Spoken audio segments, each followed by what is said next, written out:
Welcome to Garden Wise Adventures. My name is Malie, and today we are going to do a garden tour. This is part of my series about what is blooming in my Waterwise garden, and this is the end of April.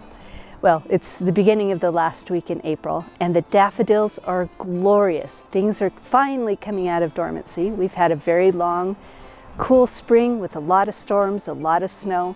I'm in Utah Zone 7. Well, it says Zone 7 when you look it up, but it's really closer to a Zone 6. This year was closer to Zone 6. And I have seen Zone 5 winters in this area in the past. It's a little bit windy, so I hope the audio isn't too bad. And I've got so much I want to show you. I hope this video doesn't take too long, but there's a lot of fun things going on and a couple of things that I'm a little worried about. So let's show you what's blooming and what's sprouting in my garden right now. So the first place we're going to start is the south side of my driveway. I'm in just a little urban property. I have about a quarter acre that I garden on. And the daffodils are glorious. They have been, because of the cool weather, the bloom has lasted extra long.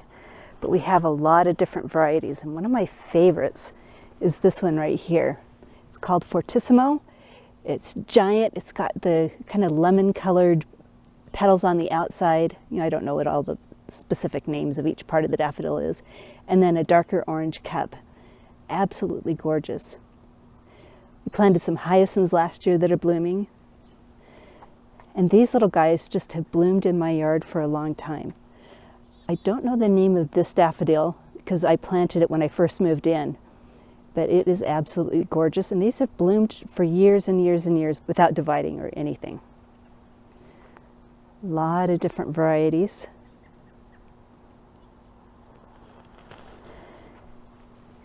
Grape hyacinths are starting to come back.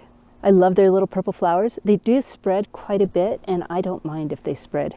The leaves come back in the fall, and then it flowers in the spring. We have some daffodils. This is part of the Kaufmanni series. I think this one is Chopin, I'm not sure. But it was the first one to bloom, my naturalizing daffodils. And it's just really gone for a long time and is gorgeous.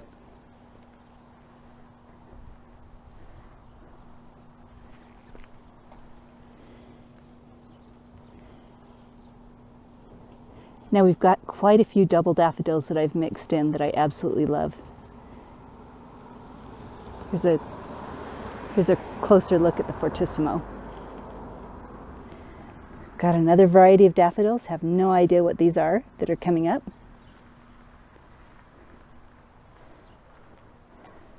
Some more hardy tulips, the ones that naturalize. Hopefully these will last a long time.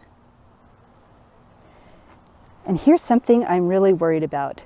This is my chase tree, and I'll link a video at the top about why did my chase tree die. This is my second chase tree. This one's supposed to be a little bit hardier, but if you look right here, we had some damage over the winter.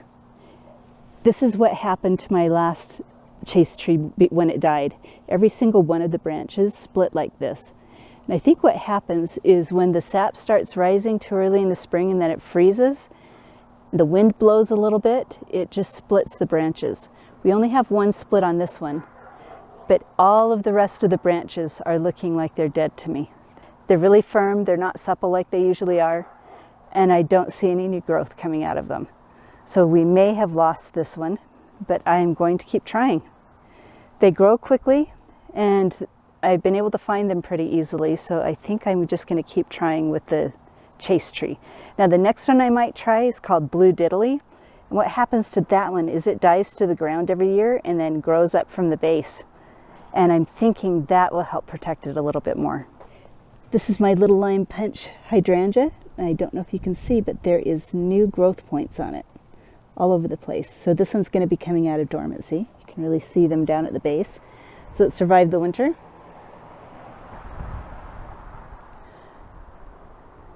All of the darker growth on my pistachio is new growth this year. So it's not only survived the winter, it's thriving. And I'll link another video to show you where I got this pistachio. It's a hardy pistachio that is from seeds that were sprouted from a tree that is growing on the University of Utah State University campus.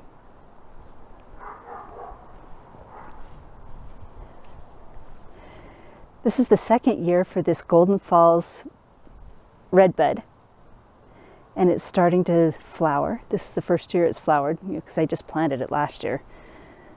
I'm really excited about that. We've got lilies coming up everywhere that I'm really excited about. And I don't remember the name, but we've got a peony here that's going to bloom. I absolutely love this peony, so I'm excited about that. My Amber Jubilee 9-bark is looking really gorgeous. I think it gives all year round excellent interest. I love the color of the bark, and the color of the leaves is also glorious all year round.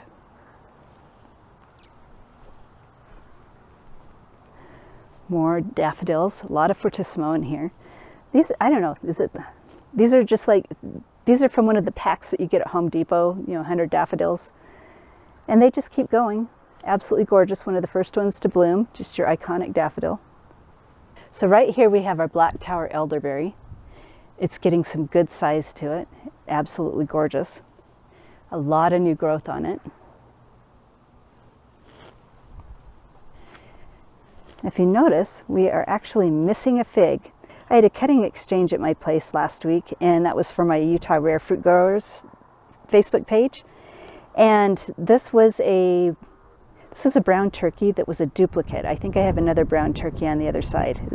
I still count the one on the other side as an unknown fig, but it was really closely similar to this one.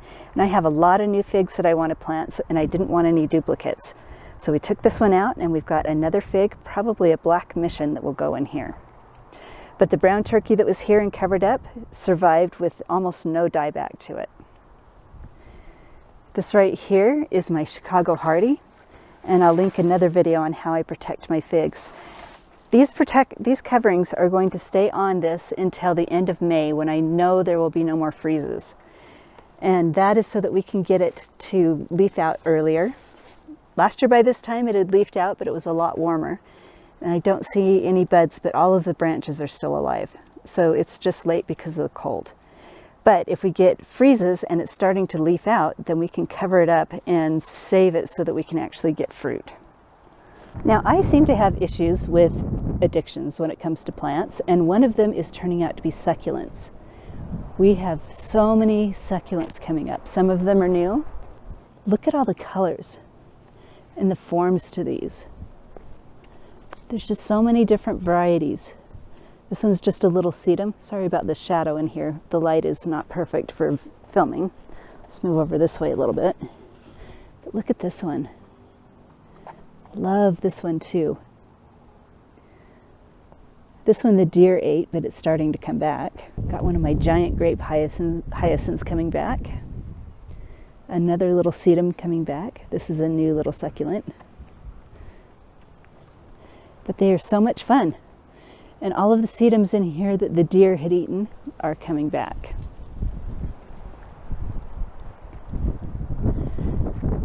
Now this is an overview of all the daffodils that are blooming. Let's look at this area. This area was the area that I planted the latest. We've had some pink celery. This is Chinese pink celery. It's got some gorgeous color. And what I do when it gets below freezing, because it's gotten below freezing since I planted them, so I will just cover them with a pot and weight it down with a rock. Then I'll come out the next day and cover it up again. It's not something that I need to do with the kale that I planted and the chard. Those are completely cold tolerant. They can take temperatures down to the mid-20s and still be fine. As can my snapdragons back there. Snapdragons are coming up behind my other hydrangeas. Look at that. I am so excited. We've got new growth on all 5 of them, so they all 5 survived the winter. A lot of the pansies that the deer ate to the ground are starting to come back. I didn't think they would. A lot of them got pulled out of the ground, and I just kept replanting them. But they're coming back. I'm really, really excited about that. This is a Rocky Mountain penstemon that the deer ate to the ground, and I didn't think it would come back, but it's coming back. Along with this one. It didn't flower last year, but I'm hoping it'll flower this year. And this is also my Golden Glow box Lonicera, or box honeysuckle. A deer really went to town on this one, and it is starting to come back. They ate my ice plant, and this side's coming back. This side may come back. We'll see what happens with it. My almonds are starting to bud out. We've got this one. And this new one that I just planted, which is out a little bit further, which is really exciting. My Concord Barberry, my Tiny Wine 9-bark, and even my Agastache that I didn't know if it would come back or not. This one is the Hummingbird Mint, and it supposedly sometimes it comes back and sometimes it doesn't, but this one came back and the hummingbirds loved it last year, so I'm really excited. We've got lots of buds on my Medlar. This one survives winters easily, so I'm really excited about that. We're preparing for our spring bloom of lilacs. This is my dark purple lilac, and it's going to give a glorious show again this year.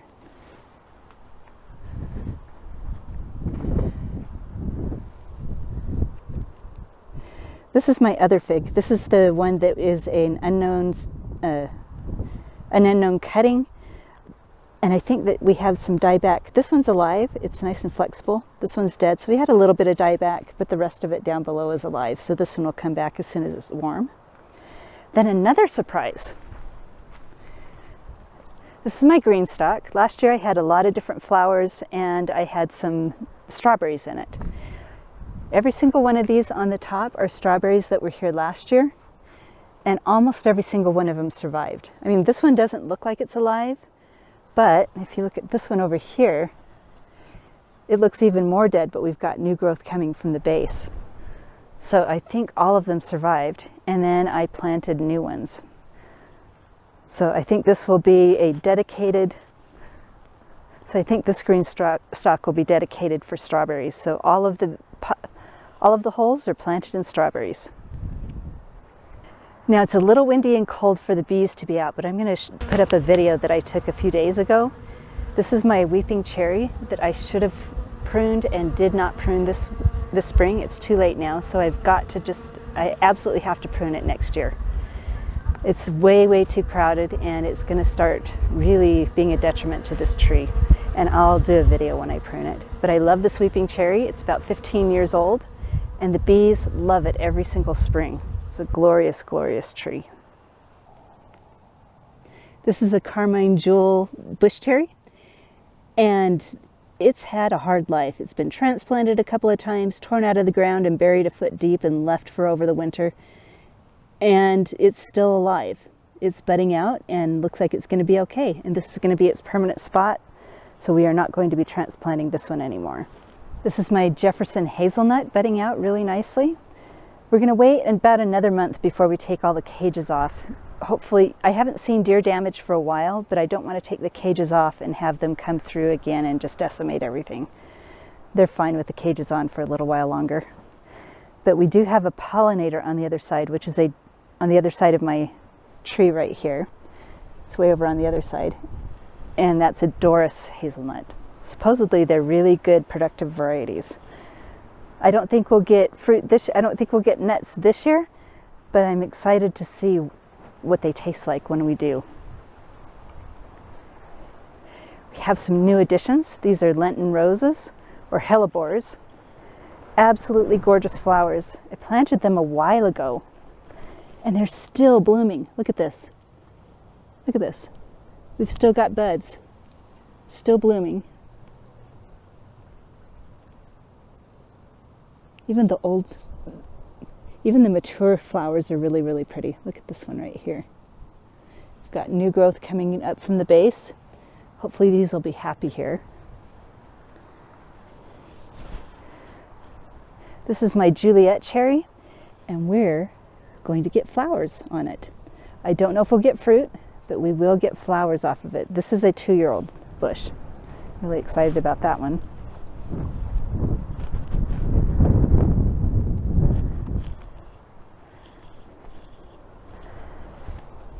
This is a Borealis honeyberry. This is its 3rd year, and we're finally going to get fruit off of it. Look at all those buds on there. Really excited about that. Look at all these daffodils. They are so glorious.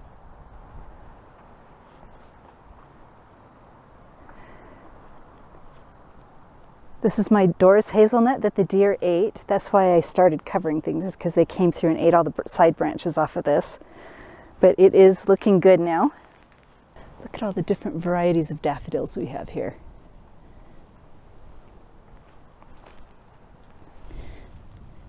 This one right here is one of my favorites. This is Petite Four. This is a Salavatski Pomegranate. It's a hardy Russian pomegranate, and I don't think we had any dieback on this last year. I just covered it with greenhouse plastic and that was it. I don't think, unless we get in the 20s, I don't think I'll cover it again. But we're going to leave the stakes up just in case.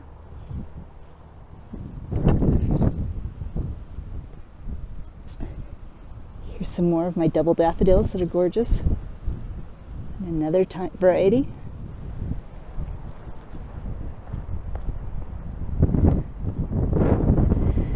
This is my little sunflower pawpaw, and it survived the winter and is coming back beautifully. So this one is finally going to survive. This is its third year. This is going to be its third season, second winter at my place. So hopefully it keeps doing well. This is my full-grown fruiting Davis pawpaw. We've got so many flower buds on it. They're getting ready to open. Last year they froze at this stage, and well, actually some of them were open when we got a freeze. But it's looking like it's going to be okay this year, I'm hoping. Last year when they froze, it did rebud out, and I got quite a bit of fruit. I absolutely love the way sedums look when they're coming up. This is another taller sedum. I think it's Dark Prince or something like that. I can't remember the name, but it's coming back. More naturalizing tulips. My Zauschneria is coming back, which is really making me happy. And look at this. We've got regrowth on my partridge feather. It looked so bad by the end of the year last year, I thought we completely lost it. But all three patches are getting new regrowth. So especially this one, I'm really, really happy with that. Got another tulip that is thinking about blooming eventually. Then we've got our sugar baby Forsythia.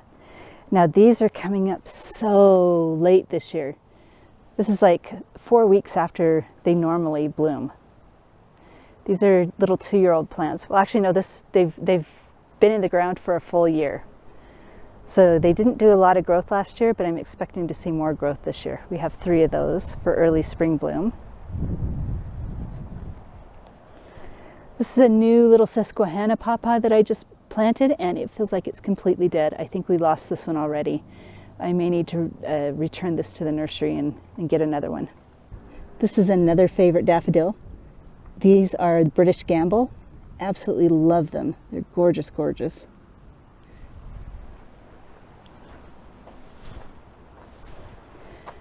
Look at this. This is a little Von Scion daffodil. Love it. So that's a view of my front yard. Let's go to the back and see what's coming up there. This is my Aurora honeyberry. Last year I got some fruit off of it. It had a lot of fruit on it last year, and I got to sample a couple of them, but I didn't realize that the birds would find it so quickly because honeyberries just aren't grown around here very often. So this year I'm going to have to cover all my honeyberries as soon as they start fruiting. The birds actually ate the berries while they were still green. My endless summer hydrangeas are budding out. If we're going to have any freezes, I'll cover them because I'm starting to learn that if we have late spring freezes and the buds are at this stage, it will actually stunt the plant and it won't bloom for the year. Even though it's supposed to bloom on new wood, it kills it. It usually kills it back to the roots. It has to grow back from the roots and then it doesn't flower. This is a Glen honeyberry that I planted last year. It's coming back beautifully. It's not going to flower because it's really its first year. This is a brand new one I just planted. This is a Borealis Beast honeyberry. These are going to get really large and kind of blend in together, but they're just going to have to deal with the area that I gave them. Blackberries are coming back. These are triple crown blackberries.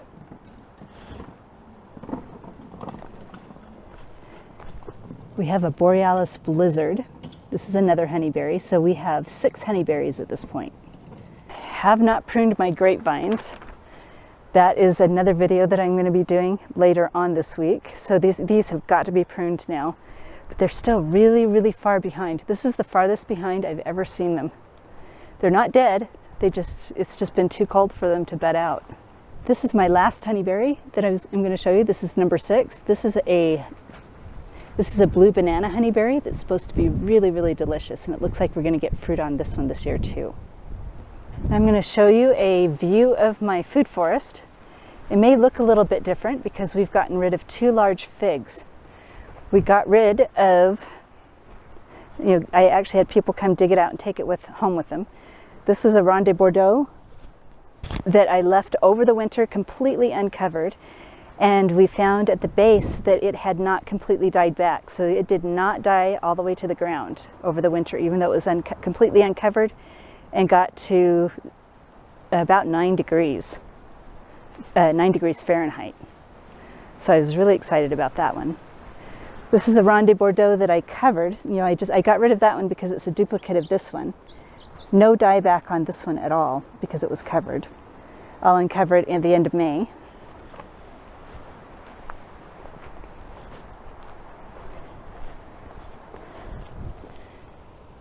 This is a brand new Maria's Joy pawpaw. I can't tell if it's dead or not. It's feeling like I may have lost that one too. It's a brand new one that I just planted this spring. But this is one off of my pawpaw tree, a seedling that I grew. I have several more indoors that are growing right now that is still alive. This one is also still alive, and this is one that a friend grew from seeds from another pawpaw tree that has been growing in Utah.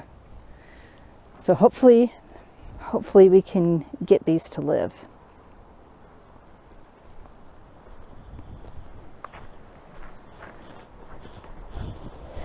Got a couple of varieties of Arctic raspberry that are coming back. So this one is spreading really nicely. This one's an Anna. And this one right here is a Valentina. This one's not coming back as well. These have really, really struggled in my area. So we're just going to see what happens with them and see if they're worth keeping. I completely covered my Negron fig and there was no dieback on that, so I'm hoping we get fruit off that one this year. Dug out the Chicago Hardy because we have a duplicate in the front, and we're going to plant some more figs back here. I've got 4 more figs to plant. I lost a couple. I was going to plant 5 more, but actually I think there was 6 or 7 more and I lost a few. But we've got 4 more that are going to be planted, and I'll make a video when I do that. This is a Salavatski Pomegranate. This one had the least amount of dieback, and it's doing really well. So it's going to come back and hopefully fruit this year. I don't see any buds on it yet, but the branches are completely alive and flexible. Now I'm a little bit worried about this. This is my Nikita's Gift Persimmon, and we've got some sun scald on it. I did not think about covering it, and we've got sun scald on it, so hopefully that doesn't completely damage the tree. So the sun scald goes all the way down, so I need to wrap these in the winter. But the top is very healthy right now. This is the Ichi Jiro. We've got lots of buds on it, and it survived the winter. This is a Parfianka Pomegranate, and it had the most dieback on it. It'll be interesting to see how much of it comes back. It's not completely dead, but we may need to cover this one a little bit more. I did know that the Parfianka is a little more frost tolerant, a little more cold intolerant, but I just didn't cover it like I should have. This is the 2nd year on my columnar apples, and we're going to have a ton of fruit, which I'm going to thin down to just 2 fruits because I really, really don't want these overbearing while they're young. I planted them last year, so this is their 2nd year. But they're really happy and healthy, and I'm excited about them. Got some lilacs that are going to bloom. These are white lilacs. I think it's angel wings. The pears and apples that I pruned, and I'll link a video up at the top. top about when I pruned those. They are looking really good. We're going to get some fruit off of those this year. This is my lower bed where I put my kale and chard, and I've only covered it with frost cloth when it's hit 20 degrees. And these have suffered a little more cold damage than everything else because they have not been covered as much. But they're still living, and I think as soon as it warms up, they're going to take off. I have been trying to cover the pink celery. It's just like the ones in front, a little more, just so that we don't completely lose those. We've got sorrel coming up. I know some people call this lemon spinach. It's got a very tangy flavor.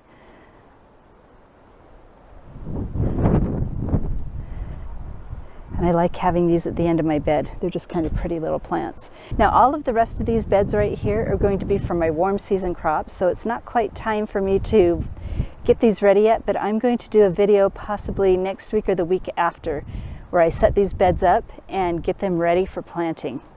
We've got to level them, we've got to fill them.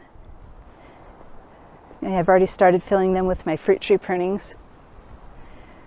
And it's going to be a lot of fun. We're going to have sweet potatoes in that one. We're going to have tomatoes in this one and this one. And then this will be a bed for squash.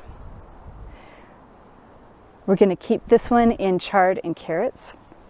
And this one is in here is going to be full of sunchokes. So they just have not emerged from the soil yet because it's been too cold, but this is full of sunchokes. We got my jujube tree pruned. It's getting ready to bear fruit. It does not come out of dormancy until June here. The very first week in June is when it comes out of dormancy. And then it bears fruit which ripens in October. My service berries are looking great. They're starting to bud out. These are also quite late. But we're going to get a lot of fruit off of these. We usually do every year. These are Regent service berries, and I think the fruit is delicious.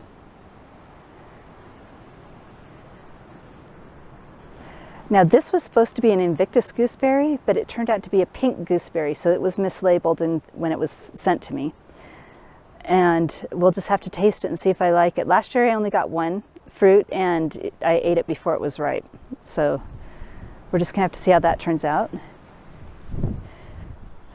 I did order another Invictus gooseberry that has a little bit of growth on it. It came, when it arrived here, all of the roots were completely out of the wet newspaper and sitting in the plastic bag and pretty dried out.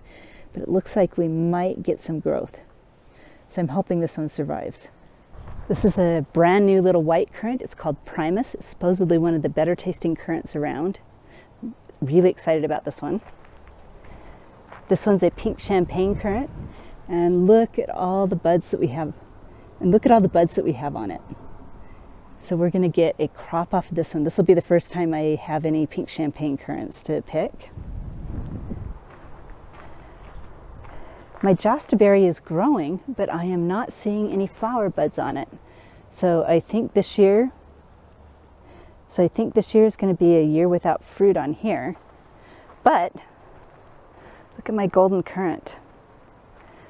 We've got a lot of flowers on the golden currant. They are so beautiful and they smell good. They smell a little bit like cloves. So we're going to get fruit off of this one. We got it all pruned back, and hopefully it will grow straight instead of curved. In previous years, most of the branches were growing curved like this one. If you know what causes this kind of damage, I would love to know. I was thinking it was aphids, but somebody said that they're not sure if it was aphids. So if you know what causes branches to grow like that, please let me know. Got a lot of new growth on my pluots.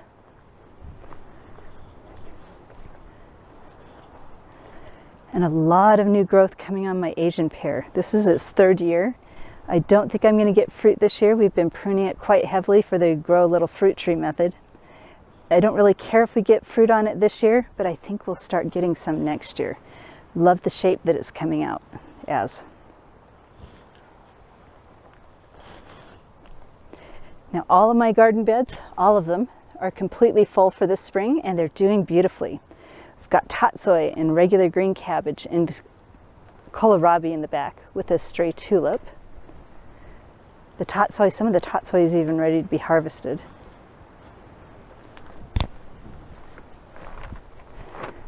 The cauliflower is pulled out of the fit that it was throwing because it got so cold when I first planted it. The celtis, this is an Asian green called celtis. It's actually sweet this time of year. All the bitterness is gone, so I think this is going to need to be a cool weather crop that I grow. You can eat the leaves, but it is more often grown for the stem. So the stem has not thickened up yet enough for me to harvest it, and it's supposed to get pretty tall. So we're going to, once it starts warming up, we'll probably have to harvest it really quickly so that it doesn't go bitter. But it's quite a pretty plant, and I'm interested to see what the stem tastes like.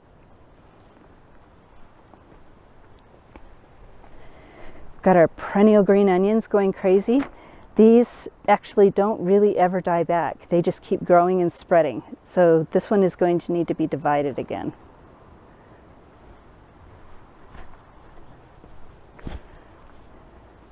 Garlic is looking fantastic. I planted some chard in here and it survived the cold weather. Onions are starting to kick in and grow really well. I'm letting all of these go to seed for the pollinators, and then I'll pull these out, and this is going to be where I put my peppers. So this is looking really good. So this is the crop that I overwintered under plastic. We had several beds full. We had kale and cabbage, chard, and chijimisai and some kohlrabi. I harvested all of it except for this bed. So we're just going to let this bed go to flower. Some garlic left from last year. We've got spinach. Carrots are finally starting to take off. These were planted last fall and they overwintered, and they still have not quite sized up big enough yet.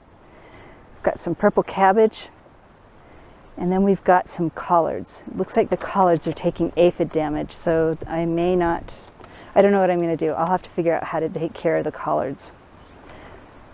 Aphids drive me crazy. Let's see if we see any. Yeah, down in the base there, there's a few aphids down in the base.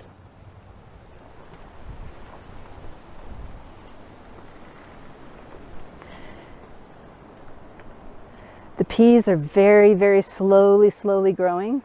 I planted transplants at first, and then I had to reseed the area because it got down into the low 20s right after I transplanted my transplants. That was the beginning of April, and now the seedlings are starting to finally come up. It's just been so cold this year. By this time, usually, near the beginning of May, we're harvesting peas, but it's been so slow because of the weather this year. Another problem I've had is beets. You see a few in here. These are extra transplants that I put in again, desperately trying to get beets to grow. And hopefully this last batch will survive. I haven't seen any of the seeds pop up yet. Maybe it's just been too cold.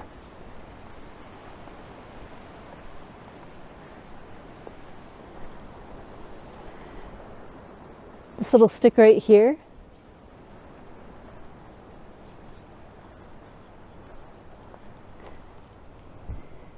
this is my other pistachio. It started by seed at the same time as the one in my front yard, and so it's been in the ground just as long.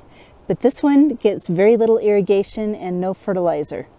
It's just a test I'm doing to see what conditions they like. It's not dying, but it's definitely not growing as fast as the other one. The plants where the seeds came from, for these little trees right here, those trees on the Utah State University campus are grown in an area where it's on a rocky slope with no irrigation. So that's what I'm trying to duplicate here. Just a lot of really slow growth, but we'll see how it goes.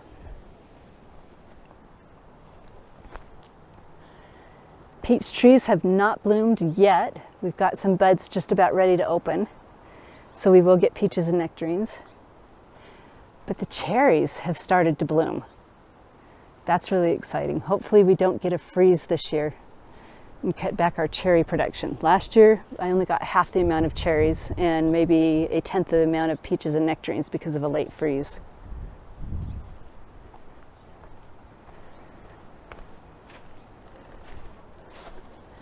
Plums are also in full bloom. Absolutely gorgeous. Look at these, but once again, they're really, really late.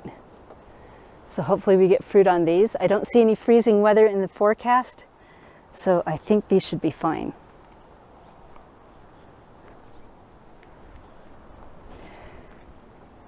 This is a new elderberry. This is a Jonade Serenade.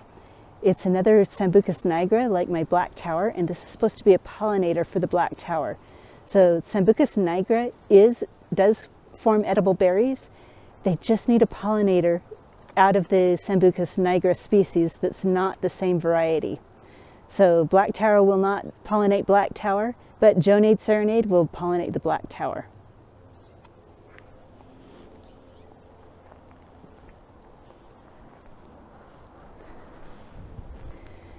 We're getting new growth on my tree peonies. I love these tree peonies.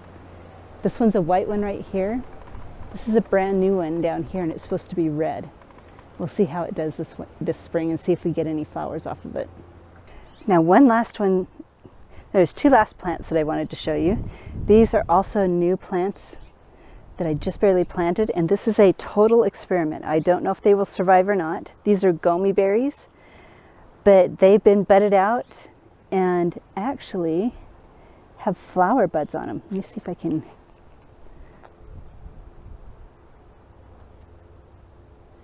I don't know if you see that little flower bud there. We've got some flower buds on them. They've hit 20 degrees with the bud being budded out. There's some more flowers there. And this one is, this is a sweet Scarlet Goumi Berry.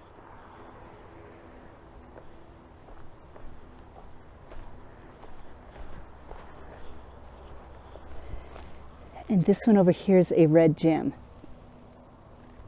So there's a red gem. So we've got two different Goumi berries just to see how they do. I haven't heard of too many people growing them in Utah. I know there's a few other people who've just planted new ones in the last couple of years. So there's no real reports yet on how well they do. But I'm really excited to see. It's looking good so far. So that's it for my tour of the garden for April, showing you what's blooming in my drought-tolerant garden. This is the second year that the front yard has been completely without grass, and I'm really excited to see how it fills in and how little I can water it. Last year I was down to every 2 weeks. This year I'm going to see if I can push that out even further. The strawberries will have to be hand watered. There's a ton of strawberries in here around the edges for neighborhood children to come through and pick if they want. And those definitely need a little bit more water, but we're going to see how far we can push this. I know that everything that's blooming right now will do just fine with once every 3 weeks, and it's really exciting. So I'd love to hear what your garden projects are this year and know how your gardens are doing. Has your year been early or has it been late like ours? And hopefully this video has been fun for you. And if it has been, I hope you like, subscribe, share it with your friends, and go have a wonderful garden adventure.